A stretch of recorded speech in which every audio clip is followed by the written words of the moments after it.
Good morning. Today, I want to talk a little bit about something I brought up in church a little while back.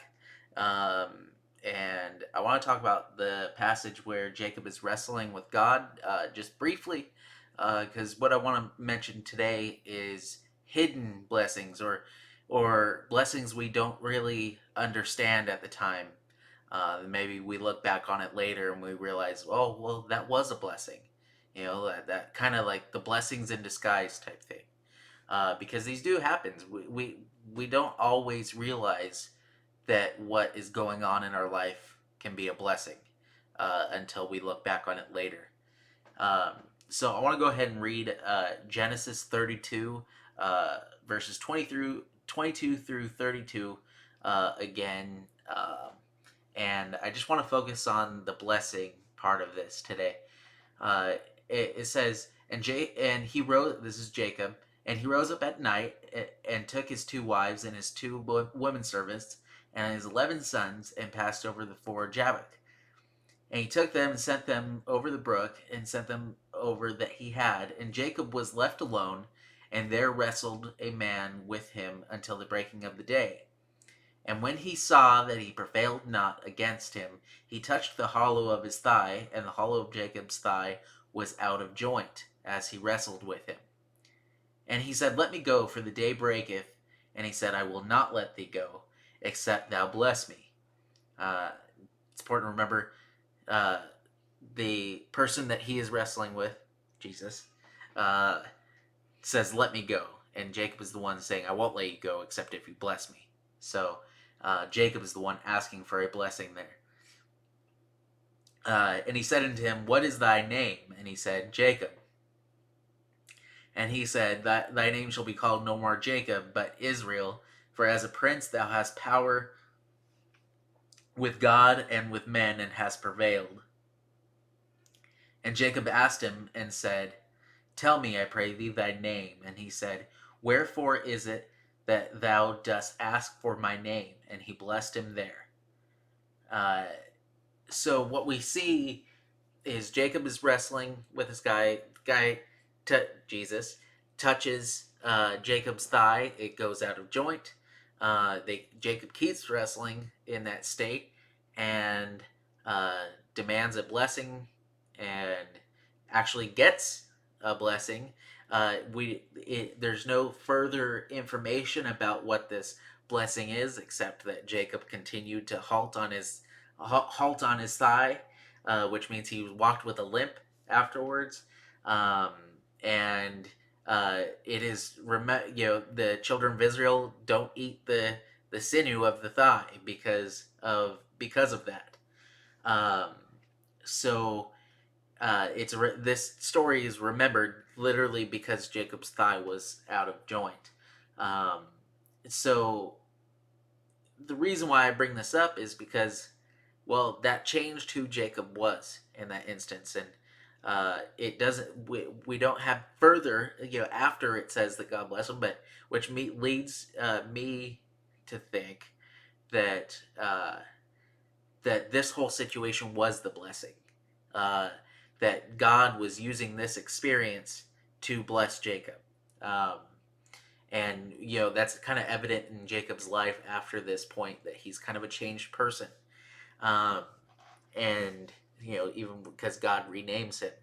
And so what I want to turn to now, this is really what I want to talk about, because God uses things to change us, and we don't realize when we're being blessed always, because sometimes it's painful at the time. If you turn to the New Testament now, to the parable of the vine and the branches. This is in John 15, verse 1 through 11, but we're only going to go through a couple of the verses here. Uh, Starting at verse 1 in John chapter 15, it says, I am the true vine, and my Father is the husbandman. Every branch in me that beareth not fruit, he taketh away. And every branch that beareth fruit, he purgeth it, that it may bring forth more fruit. Now ye are clean through the word which I have spoken unto you. Abide in me, and I in you, as the branch cannot bear fruit of itself, except that it abide in the vine. No more can ye, except ye abide in me. So there's an interesting part of this, so branches that aren't bearing fruit, they're taken away, they're basically tossed aside. This is not talking about losing salvation. This is just that means those branches are useless, right? But notice here that it says, and every branch that beareth fruit, so branches that are doing good, he purgeth it, which we can say is pruning. This is Jesus pruning the branches that do bear fruit. That way they may bring forth more fruit. And so what I'm getting at here is abiding in Jesus, abiding in the vine, is not always a pleasant thing. There are things in our lives that are not going to always go our way, but we have to realize that sometimes God is using those things to help us grow. And we may think that we are doing great and we're bearing fruit and we're doing awesome, and then something bad happens and we go, "What, God? What was I doing wrong?" Well, you weren't necessarily doing something wrong in order for something to go wrong in your life. Sometimes things go wrong in your life, that way you can grow and bear even more fruit.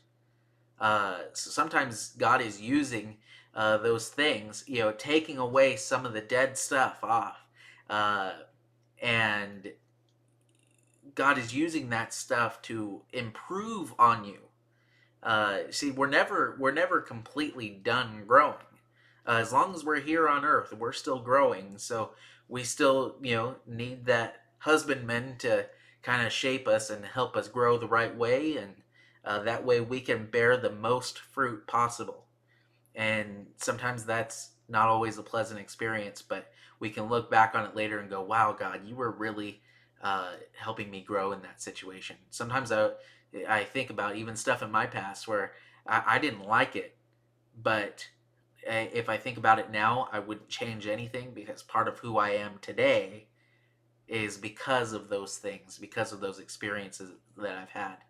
And, because some of the experiences that I've been through have enabled me to talk to people in my life about, talk to people in my life about their lives when they're going through hard things, because I went through a similar thing. And sometimes that opens up a opportunity to share the gospel with them. In other words, if I didn't have that experience, I wouldn't necessarily have had that opportunity to share the gospel with that person. If you get what I'm getting at. So literally what it's saying here is so that you can bear even more fruit for God, so you can do even greater things for Him, and because without Him working on us, again, like it says here, we can't do anything without Him working on us. And so sometimes that little bit of struggle, sometimes the wrestling, sometimes uh, the the bending, the pruning, sometimes that's all for good. Uh, uh, even later in the Bible it says, "Count it all joy when you fall into diverse temptations." When you have kinds of things going wrong, count it all joy, because God is going to use that stuff for good, even if we can't see it in the moment.